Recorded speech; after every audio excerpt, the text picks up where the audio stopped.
Good morning, everybody. I still have my pajamas on. It is first thing in the morning. I just went and dropped my kids off at school. And then I went to Starbucks. I do not go to Starbucks every day, you guys. I usually do it once a week on Fridays to treat yourself. So I got the egg bites, the bacon and cheesy ones, and then I usually get a Grande London Fog tea latte. And I just do that because I can't handle a lot of caffeine. It makes my heart like boo boo boo boo.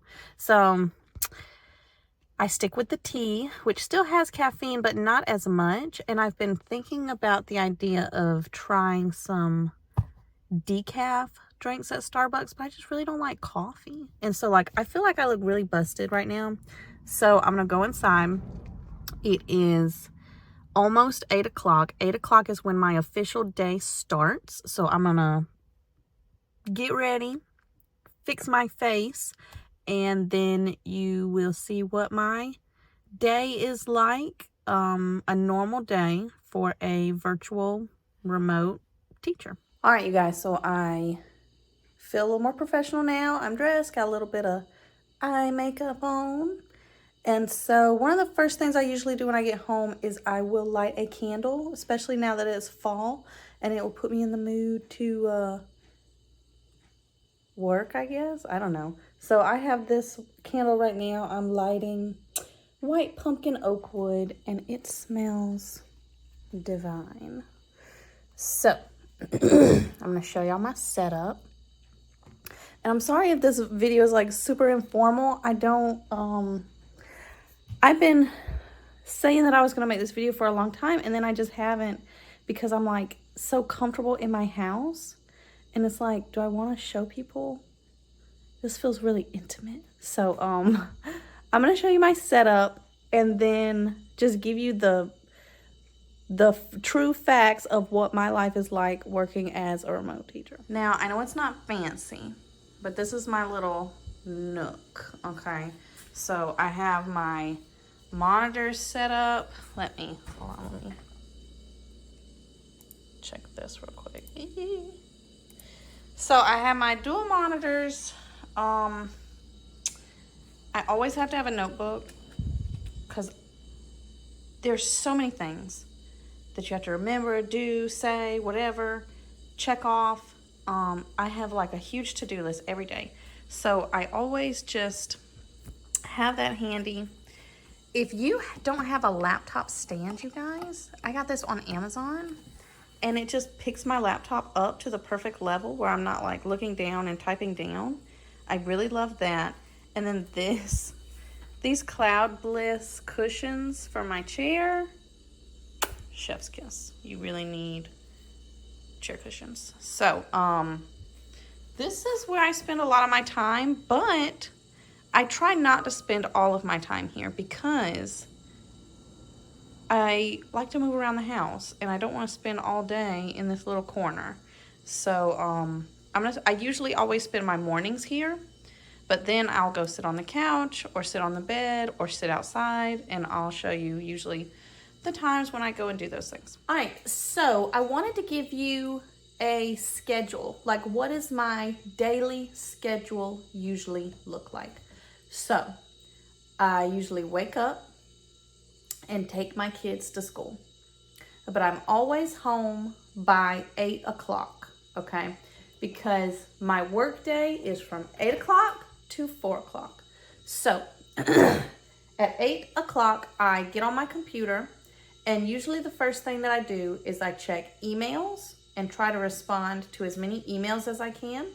And then I will check any submissions, if any of my students have submitted anything, and I will try to check and look at those. Then I teach 4 classes a day, okay? So I teach a class, and I teach 8th grade English Language Arts. So I teach a class from 8:45 to 9:30. I teach a class from 10:15 to 11. I teach a class from 12:30 to 1:15, and from 1:15 to 2. So all of my classes are 45-minute blocks. And so I have time in between those classes. Now my unencumbered lunchtime, where I'm like free to be off of the computer, not supposed to respond to anything, like my free lunchtime is from 12 to 12:30 every day. So in the morning little break that I have from 8 to 8:45, I check emails and submissions. Then the break that I have from 9:30 to 10:15, I usually might have a small meeting with some of my fellow teachers.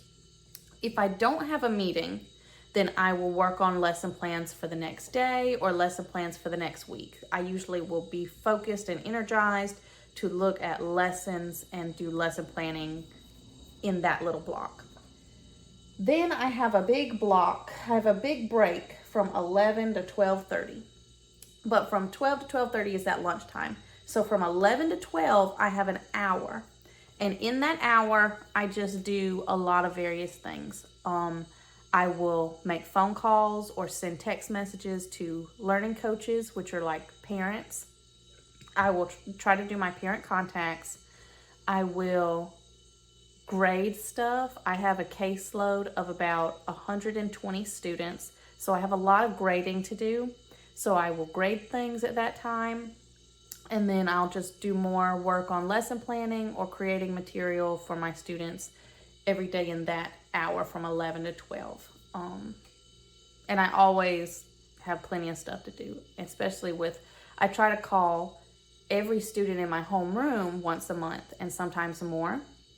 So I try to keep up on that. So then I'm teaching solidly. I'm teaching from 12:30 to 2. That's my like long stretch. And then what do I do after 2 o'clock? Okay. After 2 o'clock from 2 to 4, at 3 o'clock, I go pick my kids up from school. Okay. So I have a little chunk in there where I'm going to pick my kids up from school, but I'm still available. I still have my phone with me. If any parents call or need help, I still have that. And, but I'm just doing similar things. The administration that I have will usually send out a little checklist. They'll be like, make sure you send the weekly email home to students, or make sure you get these students ready for testing. The new cohorts come in, blah, blah, blah, blah. And we have new cohorts that come in, and it's a lot of stuff to do. I know I make it sound like I have this big 2-hour block and all these things that I have to do, but trust me, I have a lot to do. All right, so some of you might be curious, hold on, as to when I teach, what does it look like when I'm teaching? So I want to kind of give you an idea of what it's like. So we are powered by K-12, and that means they create the curriculum. I'm teaching a curriculum that has already been made by someone else, and I personalize it to my students. So they all get on this platform every day. We call it the OMS, which stands for Online Middle School. And so they get on here, and this is where they will see their schedule of classes, all their classes, announcements. They won't see this because this is mine, but that's where I see my new students that are coming in. Okay, and let me see if I can show you an example of what a live class looks like, because we do not use Zoom or Google Meets or Teams. We don't use that. We use a software-based educational live asynchronous learning. I don't know, all these fancy words, whatever. Let me see if I can try to show you. All right, so when I get on the program, it's called hello. It is called Neuro. Okay. And so it looks like this. It says Stride up here because that's the other company that runs this virtual school. We are run by K-12 and Stride. Oh, someone just blew the horn. out my window. So anyway, here's what it looks like. I will confirm this and see there's my picture. Usually what I will do is bring up a lesson plan, a slideshow deck that I have made, and I will be up here. See, there's me up at the top of the screen, and my little kids will all be down here, and they'll pop up, boop, boop, boop, boop, boop, and I'll see my kids down here, and there's me up there, and here's my lesson. There is a chat room where they can, if they don't feel comfortable talking, you know, they can send messages in the chat.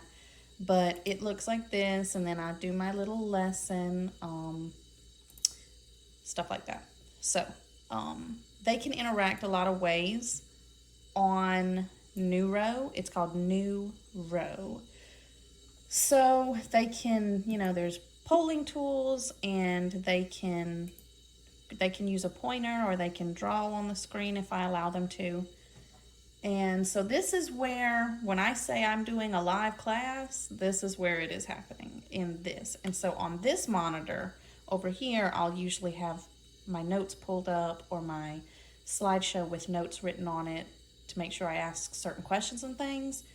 But that is what my live classes look like. And they, like I said, they're about 45 minutes. I record every class in case a student is absent. They could go back and watch it, and just, you know, everybody has to record all of their classes anyway. So that is that. One more thing you might wonder is, what are my students doing? Okay, so what are they learning, or whatever? What does the platform look like? So this is the K-12 curriculum. We do a lot of stuff on IXL, if you're familiar with that program. We have it for math and English and anything, I don't know. We do IXL. We do a lot of stuff on ClassKick. ClassKick and IXL is what I've been using the most. We also do Progress Learning, but I haven't used that a lot yet. So this is their units. We are just on unit 2, so I have hidden the other units. But when they click on the units, this is essentially what it looks like. And we have something for every single day. So literally, like Monday they do this, Tuesday they do this, Wednesday they do this, Thursday, Friday, blah, blah, blah, blah, blah. Okay. And it is all made already. It has a little, it's like modules. Get ready, then they read it, they do some learning things, practice, review. And that is their work. That was their work for August 23rd. So that is that. And what's interesting is that this stuff that's online, they also have a textbook for it. So let me show you that real quick. So when you sign up for Cyber Academy or K-12 or whatever, you will get this box in the mail, K12.com. And this is where your materials come in. All this stuff is on the online thing, so you don't ever need these things, but sometimes people just like having a book copy. So this is our textbook, Journeys in Literature and Nonfiction. And it just has the text that they have to read if they would rather read it in an actual book. This is their textbook that they can follow along with. And then for 8th grade, we do Lord of the Flies, Narrative of the Life of Frederick Douglass, and we also do Diary of Anne Frank, but I just lent that book to my mom because she wanted to read it. So we don't do it until the spring anyway. So I let my mom borrow that book because she really wanted to read it. She had never read it before. And that is, so just, it's free. It is a free public charter school. They send you a laptop, and then they send you materials. This is just for English. You get more materials for math, science, social studies as well. So yeah. So like I said, I don't always like to be in there on my desk, at my computer on my desk. So another place I will sit is I like to sit here in my living room. Say hey, sweetie. So another really awesome thing to get is one of these lap desk things. I got this one on Amazon, and you know, I just sit here on the couch, might watch TV, and I can do my work here. Now, I never do live lessons on the couch because it's just really hard for me to, I gotta have the dual monitors when I do live lessons. So I just, if it's one of those in-between times, I might come in here and chill on the couch while I do my lesson planning or grading. All right, you guys, it is the end of the day. I have done all my things so far. It is just much more peaceful, relaxing, less stressful, and less exhausting than being in an actual brick and mortar building. I will make a video later of like the pros and cons, because I'm not gonna, you know, lie. It is not the perfect job. I don't know if there is a perfect job out there. I enjoy this job very much. I'm excited to do the job, but there are some things that bother me sometimes. And so I'll make a video later about that. I'll do like the pros and cons of teaching remote or teaching virtual. But I'm gonna go pick my kids up now, and then I will come back home and finish up my work and be done at 4 o'clock. And that is my day. If you have any questions or you want to know anything about being a virtual teacher or teaching remote, please just ask me in the comments, or yeah, I will try to answer all those questions for you. So if you have made it to the end of this video, thank you so much. Please subscribe or like this video. It will really help me, and it will help more people see the video. So thank you guys so much for watching, and I will see you next time.